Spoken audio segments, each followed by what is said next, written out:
Welcome to Piano Tech Radio Hour. I'm Ethan Janney. See you out there on Facebook and YouTube. I'm going to let in our live participants as well on Zoom. Hey everyone here on Zoom. Welcome to Piano Tech Radio Hour. Good to have you back again this lovely day as we wrap up the summer and head into the fall.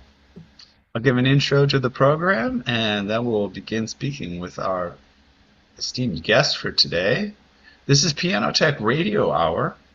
If it's your first time here, I'll give you the lowdown. We gather here every Saturday to meet with and learn from the most fascinating and knowledgeable folks in the piano world, including manufacturers, rebuilders, musicians, makers of other instruments, and of course piano techs. Our mutual goal is to become better at our craft, to help each other, and to create an ever more musical world together. Piano Tech Radio Hour is brought to you by Piano Technicians Masterclasses. That's an online learning resource that brings you cutting-edge instruction from piano industry masters without leaving your home. You can find out more at pianotechniciansmasterclass.com. You can also subscribe to Radio Hour, just $16 a month. You get direct access to each week's private Zoom call, as well as all the archival recordings of over 200 episodes in our member area. You can join using the link bit.ly/joinptrh, that's bit.ly/joinptrh. We also have a podcast audio-only version of the program, which you can find at pianotechradio.com. We've reached top 100, top 10, even number one status in various locales in the performing arts category in iTunes. We also have a Substack blog where you can check out insider information in text and image form that can be sought in more detail in our member area at the master classes. Right now we host detailed information on advanced piano technology techniques, as well as interesting lectures on everything from the neuroscience of instrument practice to conducting and composing. And then you can also check out our socials. We have Instagram, LinkedIn, Facebook, Twitter. Make sure you go to our website, pianotechniciansmasterclass.com, where you can sign up for our email list with just your name and email and stay abreast of everything that's going on with Piano Tech Radio Hour. So now, without further ado, I will introduce today's guest. His name is David Barry. His work as a performer, composer, arranger, and educator brings a particular curiosity to the piano, whether shaping concert arrangement of spirituals, creating solo piano hymn arrangements, or helping students explore multi-style improvisation. He continues to find different ways for the instrument to tell a story, from performing at Carnegie Hall and Merkin Hall to premiering new works by James Lee III and Adolphus Hailstork. Barry has built a career that moves comfortably between established repertoire and new musical voices. He is Associate Professor of Music and Chair of the Music Department at Eastern Mennonite University, Artistic Director of the Shenandoah Valley Bach Festival, and co-chair of the Artistic Advisory Committee at Gateway Music Festival. And he's a graduate of Juilliard School in New York, as well as the Eastman School. All right. Welcome to the program, David. It's great to have you here. Thank you. Pleasure to be here. I want to make sure your volume is coming through okay. Say something one more time. Can you hear me? I feel like I can hear you okay. Folks in the audience can let us know whether they're getting a great signal or not. For me, it was a little bit better a moment ago. Oh, Is that a thumbs down, Rip? Yeah. Can we turn you up or maybe get you closer to the mic or something? I'm sorry. let's see. For some reason, it was working a little bit better a moment ago. How's this? Is this any That's better? better. Yeah, that's better. Okay. Okay, yeah, it's just, I guess we'll just be close. Well, welcome to the program. I'd love to launch off with the first question that I generally ask folks, and that's kind of to go back down memory lane and hear a little bit about your childhood experiences with music and how you first got involved, and then also how you started to realize, hey, this might be my life. Yeah, well, I started piano at the age of 5 years old. So actually, maybe I don't always tell the story exactly like this, but maybe here it's appropriate. Uh, Yeah. I we moved into a new house, and I hadn't we hadn't previously had a piano. I was maybe 3 years old at the time. So we moved into a new house, and that piano already had a that house already had a piano in it, sort of an old upright. And so it was either they were going to throw it away or they would sell it to us for, I think, $50 or something like that. This is 1980s, so but still pretty cheap. And so we bought it. My parents, love music, especially my dad was a musician, played electric guitar, so kind of gospel music, blues, southern kinds of musical styles on electric guitar. But he knew a Ray Charles song on piano, and so he taught that to me. Wait, Uh, wait, wait. Let's see. Hit the road jack. No? Oh, no, like No? what'd you say? What I say? That do do do do do do do do. Okay. Because you Okay. can do Oh, it all baby, on the what I black said? keys. Yeah. Okay. Yeah, Okay. Got it. yeah, yeah. You do it all on black keys. So that was the first song I ever learned on piano. Um, and yeah, from there I started piano lessons. Had a really great teacher who was also a conductor and obsessed with Beethoven. He taught me piano all the way up until I met my teacher at the Eastman School of Music. So up until through high school, all the way through high school. So yeah, developed a love for classical piano, classical music, and especially Beethoven through that teacher. But like I said, my father played blues and gospel, all kinds of other musical styles and influences were around, including in church and everything like that. So they all sort of sat with me through the years. Interesting. Yeah. And yeah, you have a very interesting mix of kind of like high refined classical, which is its own domain of expertise and like a community of listeners and a tradition and then like you said, more kind of like a traditional popular American, almost like folk music uh, side of what you do. And it's interesting you feel like you found interesting ways to bridge the two things.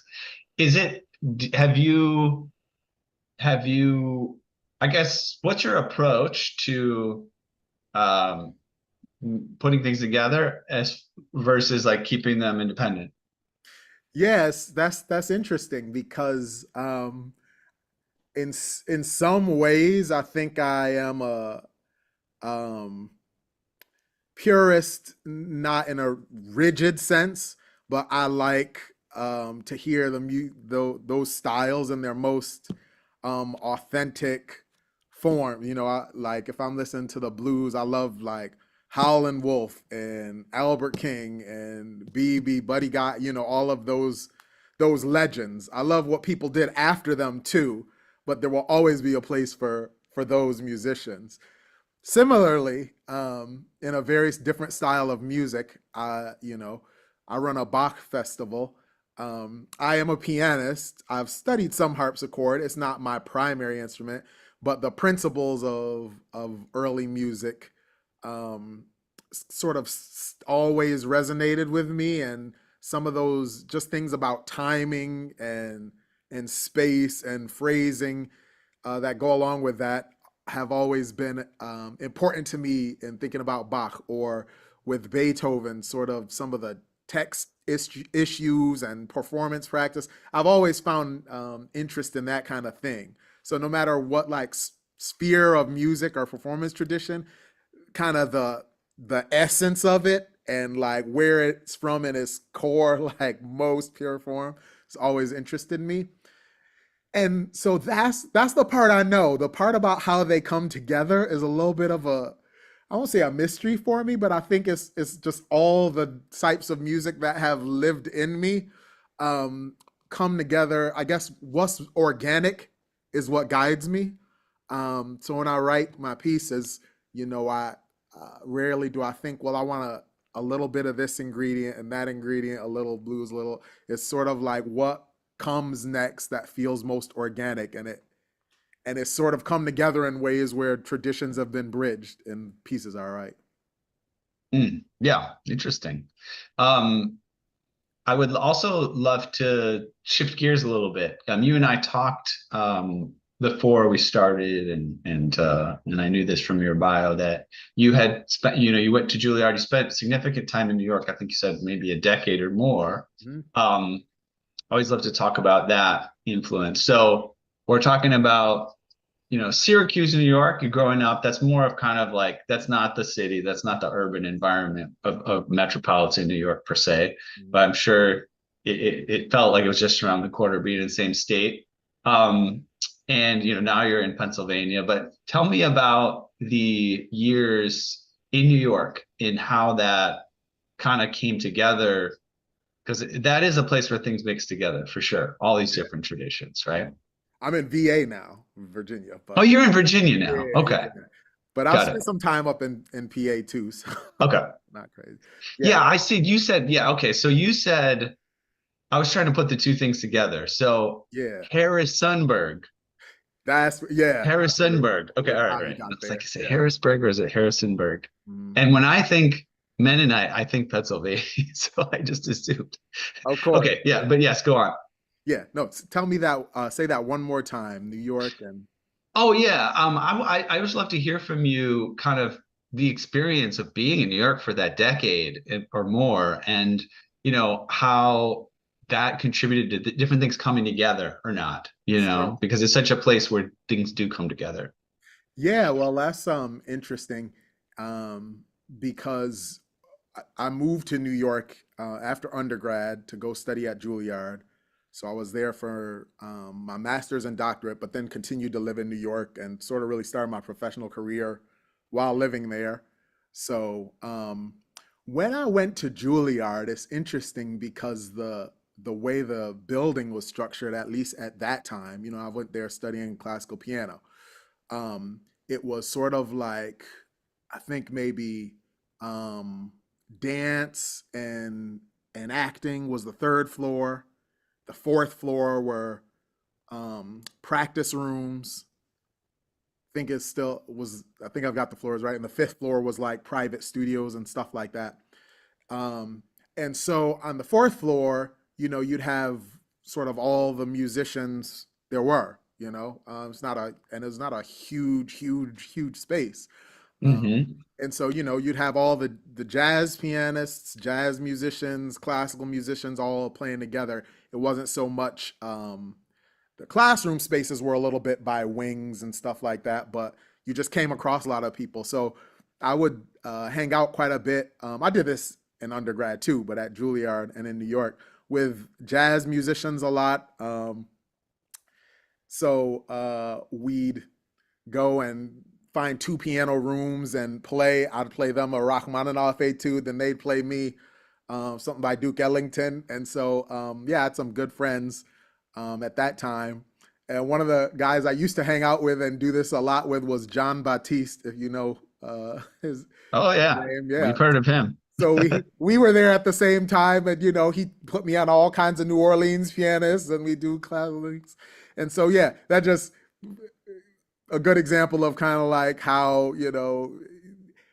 sort of some natural ways things can just come together and styles kind of merge together when you're really studying in depth kind of one particular thing, but then you go in the practice rooms and start getting ideas and getting together. And obviously just being in New York right there at Lincoln Center, the opera, the ballet, everything's right there, the subway, street musician, I mean, there's no lack of inspiration musically. Yeah, yeah. Even the street musicians, as you said. Um, I guess I didn't realize Jean Baptiste went to Juilliard. He was there. Was he at the same? Was he studying like undergrad, grad at the same time, or was So it a I think different? so. He and I started the same year there. I was a master's student. He was an undergrad student, but we, Okay, became good friends then and everything. Yeah. okay, yeah, fascinating. Have you been in New Orleans by chance? I have not spent much time there. I've been through a lot for performances, where it Hmm. was sort of like I just stopped in and played Right. and went through. Yeah, you But never get to really I need get a to taste spend for it. more time just not playing, just walking around, experiencing everything. Yeah. Yeah, you'd love it. I really enjoy New Orleans. I, for some reason, ran into a couple people from there, over the past few months and had some interesting conversations. But it's musical history, just walking the streets and especially if you appreciate that kind of American songbook, and it's Hmm. pretty crazy. Yeah, I need some more. Uh, would love to welcome. We have a few people who also just joined the audience soon, guys. Thanks for joining. Sorry if you were waiting a minute, but appreciate you jumping in the Zoom call. Um, I'd love to take a minute and check out one of the examples of your work that you had shared. Does anything come to mind, within the conversation context so far that might be a good? I've got the live stream from April Yeah. 2026. I've got the Joshua fought the Battle of Jericho, and I've got the Dance Andalus. Yeah, maybe given what we've been talking about, maybe the Joshua fought the Battle of Jericho shows that a bit. Okay, yeah, let's check that out. All right, I'll do a screen share. We'll take a listen and a look, and we'll come back in a minute. Any other context on this, Yeah. performing this piece or kind of choosing this piece or getting into it? This recording is a little bit older. It may even be COVID era, just sort of in my office. I made the recording, but it's I've been arranging, composing my whole life, and this was something I did for one of my own recitals. But I'm actually now fast forward. It's going to be the first track on an album I have coming out pretty soon, couple weeks. Okay, let's check it out.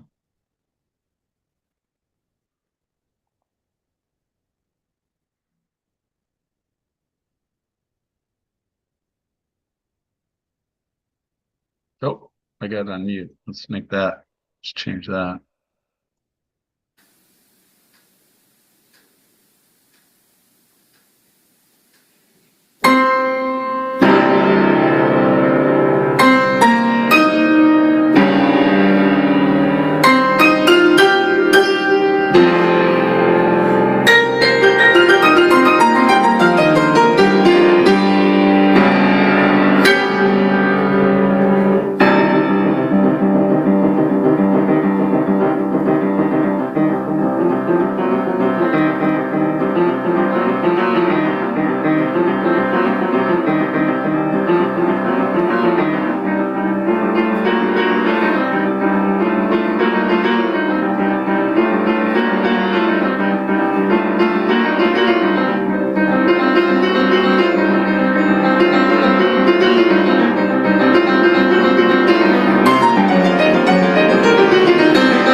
All right. Well, you took that little upright studio piano about as far as it could go.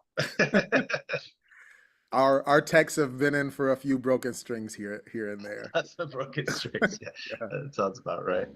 Oh, nice. Yeah, it looks like was that a Baldwin upright, or do you even know? Yeah, it is a Baldwin. Yeah, that's Uh-huh.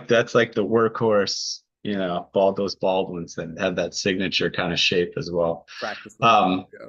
yeah, it was almost orchestral. Yeah, have you made an orchestral arrangement of this, or is it just the piano? Yeah, no, I haven't yet, but I think I just naturally write that way, and a lot of my pieces come out, like I said, that maybe it was that early love of Beethoven and that kind of Yeah. brought that out. But yeah, I need to. People have sort of more from the band world said, there's a band arrangement in there, Oh yeah, yeah, so one yeah, after the other, but I need to do that, I think. yeah. That as well for sure. Um, and then on a piece like that, is that literally score? Do you score it kind of note for note? Is there some improvisation in there? What's the approach to, putting it down for the record? Yeah. Yeah, it's interesting because for many of my pieces, I'll the piano's a big part of my process. I'll be at the piano. Hmm. I do improvise. I play other styles, but improvise classically and all of that. So sometimes that's the genesis of an idea. Obviously, that one's based on a spiritual. There's a pre-existing melody. But then after that, the process of composition is very much. Um, I'm thinking of development. I'm thinking of sort of key relationships and things like that. So I'll get ideas, but then they're sort of put into a process of composition like that at the piano and away from the piano in my mind. And I find that by the time I'm done with that process, I'll have the piece playable and memorized note for note uh, Hmm. without having written everything down. So a lot of times, I mean, there'll be note for note. I'm not improvising unless there's a piece I've written a section in for improvising, and then I'll need to Right. go back and make the score, make the Make the score. Okay. score Right. match. So it's more, I mean, because it's reminiscent of, a jazz record, right? Where somebody does the same thing. They said, I made an arrangement of this. And traditionally they would not write it down, right? They would expect someone else, maybe they want to transcribe it. They can't, but I'm not Yeah, necessarily going to write it out. But you take the approach like I've made this a composition and I do want to write it out mhm. to record like what the piece is. Yeah, even Yeah, though it's kind of already in your head. yeah. I mean, it's already exists as a score. It's just not on paper yet. There's sort of Yeah. more like that. And then people have asked me about playing these pieces, and so then that prompts me to, not just have it in Yes. my head, but actually put it down. And then other Yes. people recorded that one, so it was nice to kind of hear other Yes. approaches to that. So, Yeah. It feels very natural though. It feels almost improvisational, especially at oh, times. And I could see myself, also when you write it down, then if you do have some improvisational part of it, it almost like pulls you into like, oh, I'm committing to this. I'm not gonna change this part, or this for is how the sure, yeah. piece goes, right? Hmm. Uh, but yeah, very nice. Um, maybe let's check another thing that you shared. We had those two other things. Did you have a Um, thought? yeah, that one kind of showed sort of that fusion of Mm-hmm. worlds a little bit Mm-hmm. more of a lot of things. Um, I like uh deep romance. If there were, romantic era, I won't even Mm-hmm. limit it to like era in time. I'll say expressive music. Mm-hmm. And with these spirituals, interpreting the text and what it was the text saying. Sometimes I feel like a motherless child, right? So, Sure. so this one's a little bit different. It lives a little bit more in kind of, maybe you might compare it to Liszt or Rachmaninoff, but it still draws from that world of spirituals and that sound world as well. So maybe that'd be a good one. Contrast. Okay. Yeah. And which Oh, what's the that's the one live called? stream one. That's Yeah. the last year one. Okay. Able to, Yeah, let's check that out. Go view screen. Here we go.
I'll pause it there so we have a chance to chat a little bit more. But Yeah. yeah, I really appreciated that. It reminds me of how sometimes I studied jazz. I was at Rutgers University. I studied jazz piano, and uh, I don't get to play and perform that much. But every once in a while, I will just have a piece, like just a piece, a melody of some sort, and Mm. I'll just play the bejesus out of that. I'll put it in the different keys. I'll try it as this style. I'll try it as that style.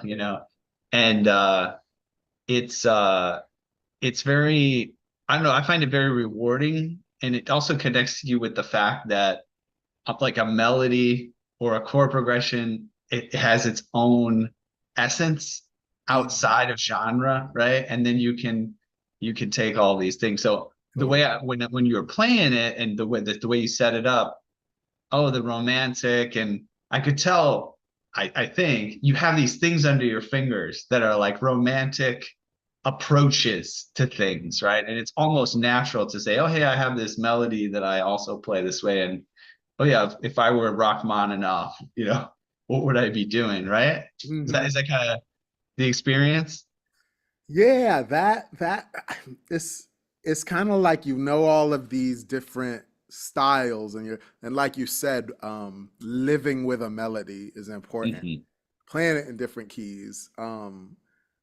The resonance is different in a different uh key in a different part of the piano. Like that one, I could hit some octave low B flats, which is my favorite note on the piano. There's just something about it's not the lowest. You could go lower, but there's something about that Hmm. resonance that I hear Right. in my chest. I don't know, like Brahms Mm-hmm. B flat piano concerto. There's like I don't know. There's all kinds of things, and that piece, in that key, I don't know if I would have written the same thing had I started in a different key. You know what I mean? Sure. So Yeah. it's Yeah. sort of like Absolutely. it's how some of these things lie under the fingers and things Yep. like that.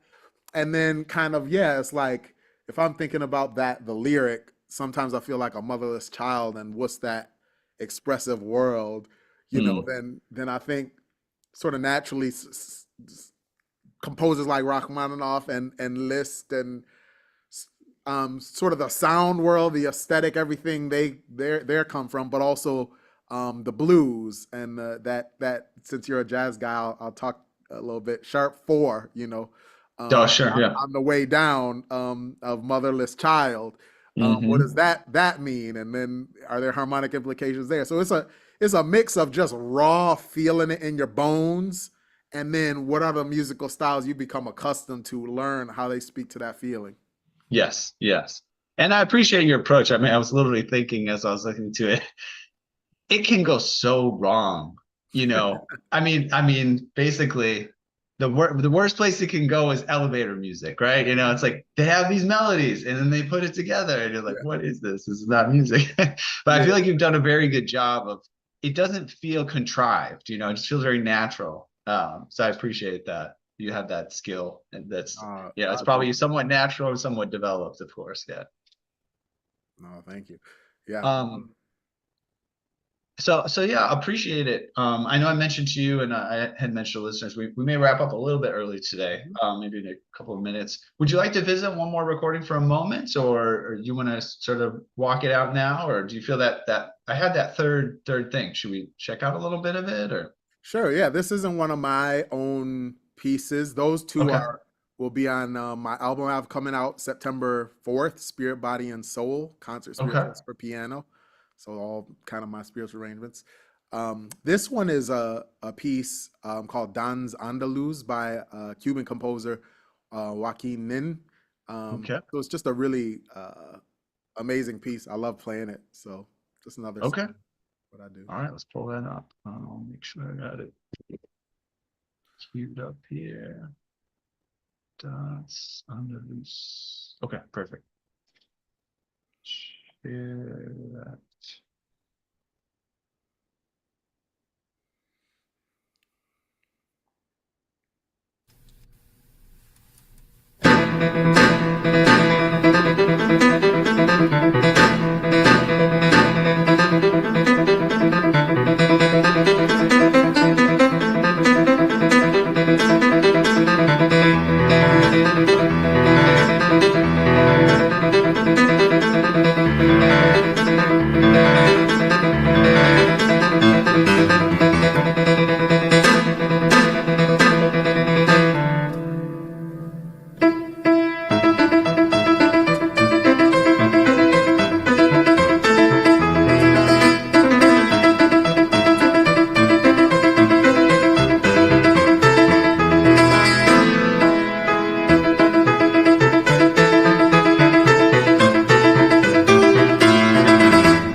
Like that one. Nice choice. Yeah, yeah. What's the era of the composer? He lived kind of like the early 20th century, late. I Okay. mean, kind of maybe half his life was in the late 19th to early 20th. Okay. Yeah. Nice. Nice. Yeah, it's almost got that like flamenco type of feel to it. Yeah, yeah, yeah, yeah. It's definitely kind of guitar effects. Gotta make Yeah. sure no can't the action can't be sloppy that day, right? No, definitely not. Get those And that repeats. one note's got to be Especially really that one. stabilized. That's right. Um, Very nice. Well, it's been a pleasure speaking with you and learning to appreciate your music and sharing it with us. I'll share one more thing just because it came up in my thoughts and I don't know if you've heard of have you heard of a Clavins piano by chance? Clavins pianos. I don't know. Clavins, yeah, tell Check me. out a Clavins piano. I don't know why, maybe it's just a little associative thing I have. It's a unique type of an instrument Mhm. designed by a gentleman named David Clavins. He started designing pianos back, in the 80s or something. Same And like Clavinova, same world. no, I mean, no, it's not affiliated. Okay. That's interesting. I never thought of it that his name has that in it. But no, just Clavins, Okay. Eastern European, and we've had him on the program a couple times. But first of all, he designed a piano. You climb a staircase to play it. So it's basically taking a grand piano and turning it into an upright piano in such a way that you can make the strings, even the bass strings, longer than you even can on a traditional grand piano. Ooh. Um, and it has a very unique sound. And I thought of it mostly on the first composition for some reason that it would sound very good on it. It has a somewhat cinematic type of feel, and the way the strings resonate with one another are different because the scaling is by the nature of the design different than on a traditional piano. Anyway, check it out. You can find them. They're not super common, but you can find these pianos around. Yeah, now I want to play that the way you Yeah, check it described it out. Check it out. If you need any help finding one, let me know.